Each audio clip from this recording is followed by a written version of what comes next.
అయినట్టు తెలుస్తోంది. ప్రస్తుతం అక్కడ అప్డేట్స్ అందించడానికి మా ప్రతినిధి చందు సిద్ధంగా ఉన్నారు. చందు, ఏంటి అప్డేట్? చందు, కొద్దిసేపటి క్రితమే మాజీ ఎమ్మెల్యే బాల్కా సుమన్ను పోలీసులు అరెస్ట్ చేశారు. ఈ సమయంలో తీవ్ర ఉద్రిక్త పరిస్థితి నెలకొంది. మొత్తం బీఆర్ఎస్కి సంబంధించిన నేతలంతా కూడా బాల్కా సుమన్ అరెస్టును అడ్డుకునేటువంటి ప్రయత్నం చేశారు. ఈ క్రమంలో కొంతమంది నేతలకు కూడా గాయాలయ్యాయి. ప్రస్తుతం మనం చూడొచ్చు, కొంతమంది నేతలు కింద పడ్డారు, వాళ్ళందరూ గాయాలయ్యి రక్తాలు కూడా వచ్చినటువంటి పరిస్థితి ఈ ప్రస్తుతం ఇక్కడ కనిపిస్తోంది. మనం చూడొచ్చు, ముఖ్యంగా చూసినట్టయితే బాల్కా సుమన్ అరెస్టును మాత్రం బీఆర్ఎస్ నేతలు తప్పుపడుతున్నారు. గతంలో కాంగ్రెస్ పార్టీ నేతలపై ఎందుకు కేసు పెట్టలేదు, కావాలని బాల్కా సుమన్ను అరెస్ట్ చేశారని చెప్పి వాళ్ళు చెప్తారు. ప్రస్తుతం అంతా మాట్లాడేందుకు బీఆర్ఎస్ రాష్ట్ర అధ్యక్షుడు గెలుఫీ మనతో ఉన్నారు. చెప్పండి, అసలు ఈరోజు అరెస్ట్ ఎట్లా? ఇవాళ బాల్కా సుమన్ గారు ఈ ప్రభుత్వం చేసిన తప్పులను ప్రశ్నించడం జరిగింది. ప్రశ్నించడానికి ఇవాళ కావాలని చెప్పి అక్రమంగా ఇవాళ వర్తించని చట్టాలను పెట్టి ఇవాళ బలవంతంగా తెలంగాణ భవన్ నుంచి ఇవాళ భవన్ బయట నుంచి ఇవాళ పోలీసులు ఇవాళ అరెస్ట్ చేసి తీసుకెళ్ళడానికి మేము తీవ్రంగా ఖండిస్తూ ఉన్నాం. ఎందుకంటే చట్టం ఎవరికైనా ఒకటే తీరు వర్తించాలి కదా. ఇవాళ రేవంత్ రెడ్డి గారు ముఖ్యమంత్రి అయిన తర్వాత చట్టం కాంగ్రెస్ పార్టీ వాళ్ళ కోసమే అనుకూలంగా ఇవాళ చట్టం తయారైనట్టుగా అప్రకటితంగా అమెండ్మెంట్ వాళ్ళ కోసం అమెండ్మెంట్ ఇచ్చినట్టుగా ఇవాళ రాష్ట్రంలో ఉన్న పోలీసులు వివరిస్తూ ఉన్నారు. ఇవాళ కాంగ్రెస్ పార్టీ ఎమ్మెల్యేలు జడ్చల్ ఎమ్మెల్యే అనిరుద్ధ్ రెడ్డి గారు వేల మందికి ఉపాధి కల్పించే కంపెనీ, ప్రత్యక్షంగా పరోక్షంగా వేల మందికి ఉపాధి కల్పించే అరవిందో ఫార్మాను లేపేస్తా అంటే ఇంతవరకు ఏ పోలీసులు ఎందుకు కేసు నమోదు చేయలేదు? అదేవిధంగా మన మక్కన్ సింగ్ గారు రామగుండం ఎమ్మెల్యే శాసనసభ్యులు సీతారాబాబు గారి సమక్షం లోపలనే బీఆర్ఎస్ పార్టీ కార్యకర్తలను అడ్డంగా నడుపుతామని చెప్పిండు. అంటే కాంగ్రెస్ పార్టీ ఎమ్మెల్యేలు ఏది మాట్లాడినా వాళ్ళని వదిలేస్తారు.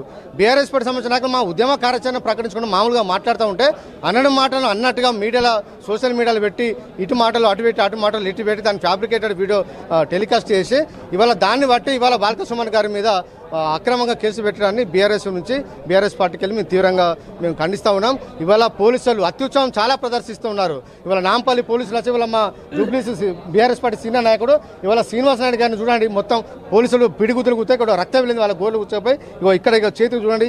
ఈ రకంగా ఇంత దౌర్జన్యంగా అరెస్ట్ చేసిన అవసరం అని చెప్పి ఇవాళ మేము ప్రశ్నిస్తూ ఉన్నాం. మేము చట్టానికి ఏం వ్యతిరేకం కాదు, అన్ని రకాల కోఆపరేట్ చేస్తానికి మేము సిద్ధంగా ఉన్నప్పటికీ కూడా ఇవాళ కావాలని చెప్పి మా మీద కేసులు పెట్టడాన్ని మేము తీవ్రంగా వ్యతిరేకిస్తున్నాం. బాల్కా సుమన్ గారికి కేసులు కొత్త కాదు. తెలంగాణ ఉద్యమ సమయంలో ఎన్నో కేసులు అక్రమంగా కేసులు పెట్టినా కూడా చట్టం ముందు ఎవి నిలబడలేదు. ఎందుకంటే తప్పు చేయలేదు, ఉద్యమాలు చేసినా తప్ప ఇక్కడ మేము దౌర్జన్యాన్ని చేయలేదు. దౌర్జన్యం చేస్తామని చెప్పిన కాంగ్రెస్ పార్టీ నాయకులను వదిలేస్తారు. తెలంగాణ కోసం పనిచేసిన బాల్కా సుమన్ లాంటి నాయకులను బీఆర్ఎస్ పార్టీ కార్యకర్తలను ఎట్లా అరెస్ట్ చేస్తారని చెప్పి ఇలా మేము ప్రశ్నిస్తూ ఉన్నాం. అంటే మీరు పోలీసులు పెట్టిన సెక్షన్లు చూశారు, 4-5 సెక్షన్లు కూడా పెట్టారు. ఆ సెక్షన్ల పట్ల మీరేమంటారు? అసలు ఇవి వర్తించాయి, వాళ్ళు పెట్టే సెక్షన్లో అసలు ఇవి వర్తించాయి. బీఆర్ఎస్ పార్టీ కార్యకర్తల సమావేశాల్లో మాట్లాడిన తప్ప ఇక్కడ ఈ రకంగా ప్రొవోకేట్ చేసినట్టు ఎక్కడ మాట్లాడలేదు. అది కొంతమంది మీడియా ఛానళ్ళు, కొంతమంది కాంగ్రెస్ పార్టీ నాయకులు, వాళ్ళు సోషల్ మీడియా వారియర్స్ వాళ్ళు ఫేక్ డాక్యుమెంట్లు క్రియేట్ చేసి వాళ్ళు దాన్ని బయట పెడితే దాని ఆధారంగా కేసులు పెట్టిన ఇవాళ పోలీసులు మా నాయకుల మీద అక్రమంగా కేసులు పెట్టాలని మేము తీవ్ర ఎందుకు గతంలో మా మీద ఎందుకు పెట్టారని చెప్పి మేము ప్రశ్నిస్తూ ఉన్నాం. బీఆర్ఎస్ పార్టీ కార్యకర్తలను కేసులు పెడతారు. బీఆర్ఎస్ పార్టీ నాయకులు వందల పిటిషన్లు ఇవాళ హైదరాబాద్ సీసీఎస్లో కానీ, జిల్లాలో కానీ, హైదరాబాద్లో కానీ పోలీస్ స్టేషన్లో కంప్లైంట్ ఇచ్చినా ఇంతవరకు ఒక్క ఎఫ్ఐఆర్ అయ్యారు. ఇలా పోలీసులు మొత్తం కాంగ్రెస్ పార్టీకి ఇవాళ చుట్టమైనట్టుగా వివరించడాన్ని మేము ఖండిస్తూ ఉన్నాం. చూసినట్టయితే ఏదైతే అక్రమ కేసులు పెట్టి బాల్కా సుమన్ను జైలుకు పంపించాలని చూస్తున్నారు, ఖచ్చితంగా దీన్ని అడ్డుకుంటాం.